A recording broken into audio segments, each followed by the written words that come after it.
You question if you should retire early. You wonder, is it even possible? You see people living amazing lives on the internet, but you're unconvinced that you can actually do that someday. But you can, and there are real practical reasons why you should do this and even work towards it actively. Even if you don't want to retire early, there are reasons to at least have financial independence from your 9 to 5 job. As usual, none of this is financial advice. I'm not a financial advisor. Knowledge. Now, why should you retire or at least seek some form of financial independence? I'm going to give you 5 great reasons. Firstly, because why are you giving your soul to a company who doesn't care about you? I'm assuming you're working the traditional 9 to 5 job, working diligently to retire, and you get like your 2% raise every couple years if you even get that. It seems stable now, but you have to think, how many people have you seen let go without a legitimate reason? How many people have you seen get fired or laid off like right before the retirement age? Unfortunately, I actually know a decent amount of people this has happened to, and I'm sure you do too. Why are you giving your time and energy into a company that doesn't care about you and will let you go with any inconvenience they have? Why are you tying your stability to one job that could actually disappear any moment? Why are you banking on your well-being on an organization that does not care about you? Personally, that terrifies me, which is why I'm seeking some form of financial independence through supplemental income, through YouTube or options trading, and it's one of the utmost importance for me.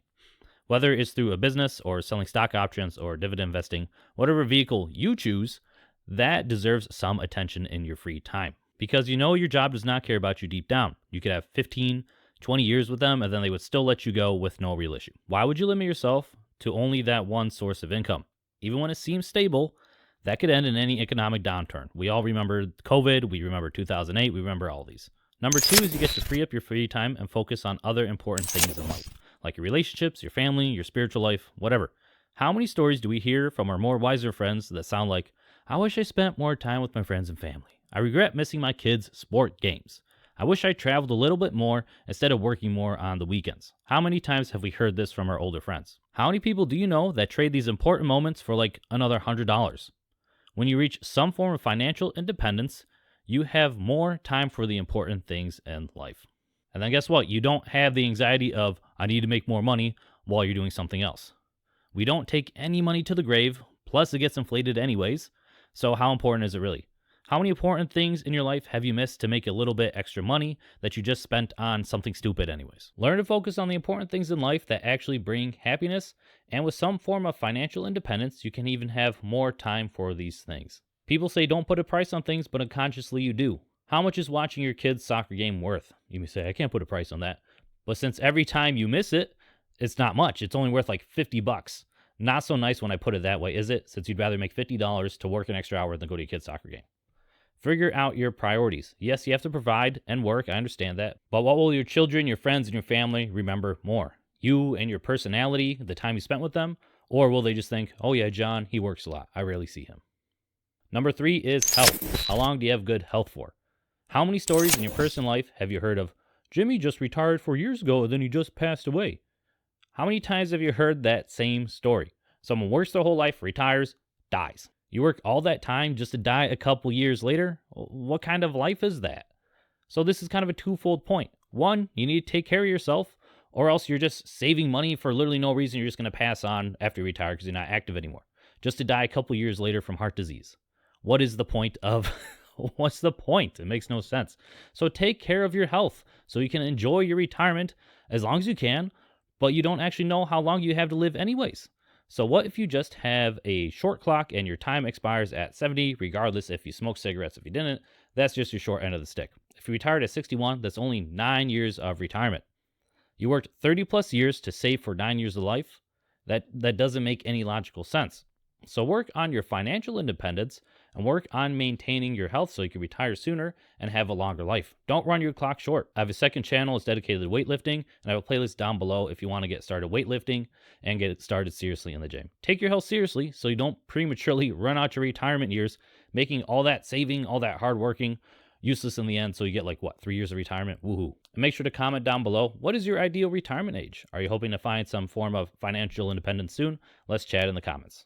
Number 4 is opportunities to take risk. When you have some form of financial independence, you can take more risk doing random things you've always wanted to do.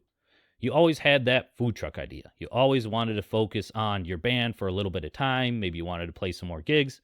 You want to take investing and trading seriously, but you never had time to do that because you work a full-time job and have other obligations. You couldn't give up a supposedly stable job to explore the unknown. That's way scarier. You could explore these in your free time, but you still have other obligations. You have a family, you have friends. I don't know what you got on your plate. But if you had financial independence from a job, what does that give you? Time. Specifically, time to explore something else. If you constructively used your 40 hours at work, what else could you accomplish in a week? If you actually spend time working those 8 hours a day, that is so many other possibilities you could try instead of doing your typical job. I'm not saying these opportunities will be successful. That's not what I'm trying to say. I'm not saying you will even like the things you try. What if you actually hate having a food truck? What if you hate driving and cooking? You decide, I really don't like feeding people that much. At least you learned. At least you gained some new skills and new experiences. Then you got some business knowledge out of that, even if you didn't like it. That's what financial independence can help you with. It can help you have some form of financial security while taking risks in your other endeavors. That way, if your endeavor fails, if you find out you don't enjoy it, you're still able to pay your bills and take care of yourself with your financial independence.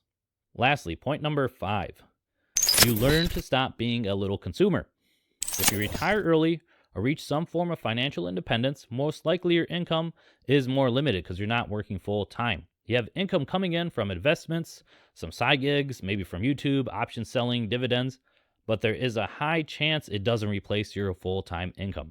But we have to think this is actually a blessing because by having this, you learn to stop buying useless garbage to feed the consumeristic machine that is America. You learn to be more conscious with your spending and think about, do I actually need this purchase? Or do I just want this stupid little thing for fun? Do I need this little fancy TV? Do I need more video games that end up just sitting in my Steam library that I never touch?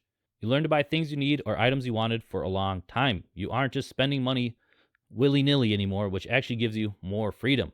It's the freedom from needing things. Freedom from your constant wants that are never filled. It'll never be fulfilled. Freedom from being a little consumer. Stop buying stupid stuff. Freedom to focus on more important things in life. That's freedom.